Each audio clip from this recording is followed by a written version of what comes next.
Nagisa na ako ng bawang. Magluluto ako ng bopis. Ayan. Ginisa ko muna ng bawang. Sinunod ko na yung sibuyas at luya.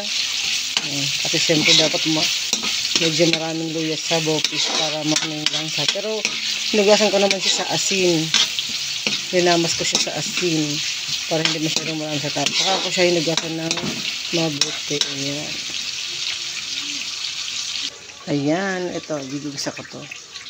Baga ng baboy. Ayan. Bopis. Gawin natin bopis. Ito na. Nagay ko na yung baga ng baboy. Ayan. Gagawin. Niluto tayo ng bopis. Ginisa ko na siya sa bawang, sibuyas at syempre luya. Medyo maraming luya. Ayan. Tadaan! Takpan muna natin yan. Ayan.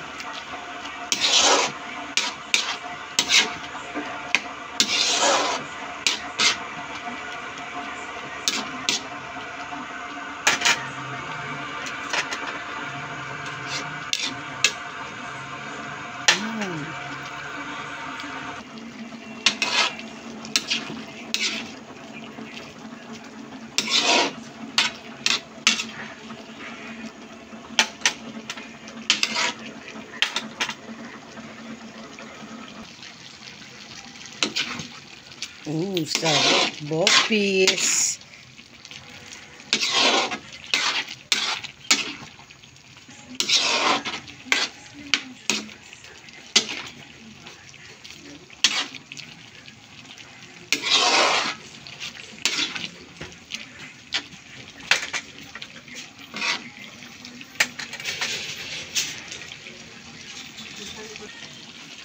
Ayan, paluto na siya. Lalagay ko na yung sili.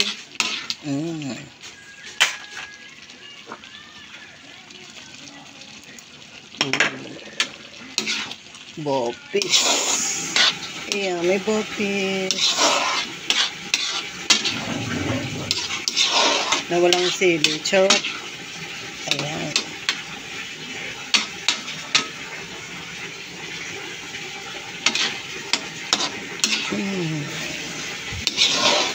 Diba?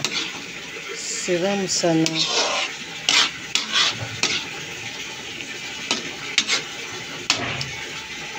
Happy time naman tayo. Thank you for watching.